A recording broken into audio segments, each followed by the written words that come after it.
ভাৰতীয় বায়ুসেনা দিৱস উপলক্ষে গুৱাহাটীৰ লাচিত ঘাটত বিশেষ কাৰ্যসূচী হাতত লৈছে চৰকাৰৰ ফালৰ পৰা। সেয়া হৈছে ইয়াৰ শ্ব'।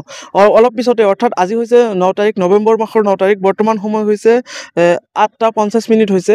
ৰাতিপুৱাৰ ভাগৰ পৰা আমি প্ৰতিটো মুহূৰ্তৰ এক্সক্লুচিভ দৃশ্যসমূহ আমাৰ টপ আইডিয়া প্ৰ' চেনেলৰ জৰিয়তে ধাৰাবাহিকভাৱে বাতৰি সম্প্ৰচাৰ কৰি আহিছোঁ। আৰু এই মুহূৰ্তৰ যিটো আপডেট, এই মুহূৰ্তত ইতিমধ্যে আহিবলৈ আৰম্ভ কৰিছে। বহু মানুহ আহিছে, বহুতেই নিজৰ ছিটত বহিছে। আৰু পশ্চিম ফালে যিটো ব্ৰিজ আছে, ব্ৰিজত সম্পূৰ্ণৰূপে কটকটীয়া নিৰাপত্তা ব্যৱস্থা, পুলিচ আৰ্মি সকলো নিয়োগ কৰা হৈছে, যাতে কোনো ধৰণৰ পৰিস্থিতি নিয়ন্ত্ৰণৰ বাহিৰত নাযায়, যাতে সুস্থভাৱে আজিৰ এই কাৰ্যসূচী অৰ্থাৎ এই প্ৰগ্ৰামটো চলে।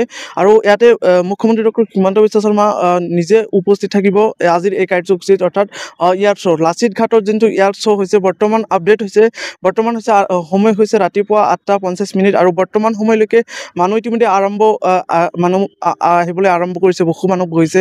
আমি পোনপটীয়াকৈ দৃশ্য দেখুৱাই আছোঁ। কেমেৰা পাৰ্চনক আমি অনুৰোধ জনাম যে সেই পোনপটীয়া দৃশ্যসমূহ অলপ দেখুৱাবলৈ। আপোনালোকে চাব পাৰিছে, সেইটো বেনাৰৰ সেইটো পিনে হৈছে VIP মানুহৰ কাৰণে আসন ব্যৱস্থা কৰিছে, অৰ্থাৎ মুখ্যমন্ত্ৰী ডক্টৰ হিমন্ত বিশ্ব শৰ্মা সেইখিনি ঠাইতে থাকিব। লগতে মন্ত্ৰী, মিনিষ্টাৰ, MLA যিসকল MP থাকিব, তেওঁলোকৰ কাৰণে মুঠতে VIP পাৰ্চনৰ কাৰণে পূবফালে যিটো এৰিয়া আছে সেইখিনিত বহাৰ ব্যৱস্থা কৰিছে। আৰু পশ্চিম ফালে হৈছে সাধাৰণ পাব্লিকৰ কাৰণে। আমি পোনপটীয়াকৈ সেই সকলোখিনি দৃশ্য দেখুৱাই আছোঁ। আৰু পশ্চিম ফালে চাব পাৰিছে এই ফ্লাইঅভাৰটো সম্পূৰ্ণৰূপে আজি হয়তো অলপ পিছতেই ফ্লাইঅভাৰটো বন্ধ হৈ পৰিব। ফ্লাইঅভাৰটো ন' এণ্ট্ৰি লগাই দিব, কিয়নো আজি এইখিনি ঠাইতে জনসমুদ্ৰ পৰিণত হ'ব বুলি আশা কৰা হৈছে। হাজাৰ হাজাৰ মানুহ ইয়াতে উপস্থিত হ'ব।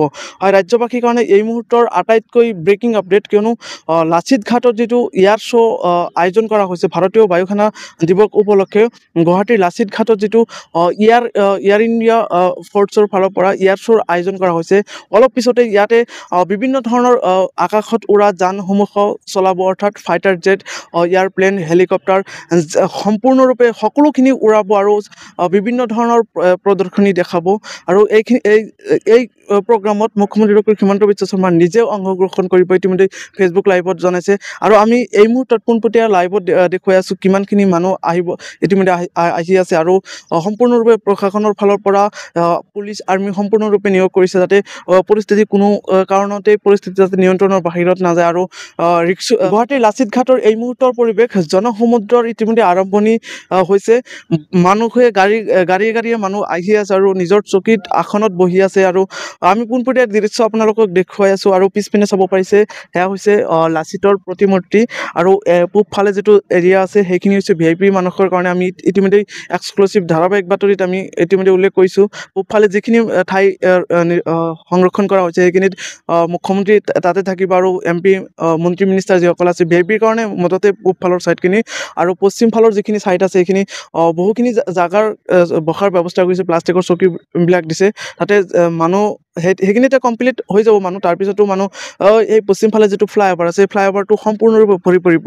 হয়তো অলপ সময় পিছতে এই ফ্লাইঅভাৰটো বন্ধ হৈ যাব পাৰে, ন' এণ্ট্ৰিও লগাই দিব পাৰে, কিয়নো আজি এইখিনি ঠাইতে বহু মানুহৰ সমাগম হ'ব। গতিকে আপোনালোকে টপ আইডিয়া প্ৰ' চেনেলৰ সৈতে সংযুক্ত হৈ থাকিব। আমি প্ৰতিটো মুহূৰ্তৰ প্ৰতিটো আপডেট আপোনালোকৰ ধাৰাবাহিকভাৱে আমি টপ আইডিয়া প্ৰ' চেনেলৰ জৰিয়তে জনাই থাকিম।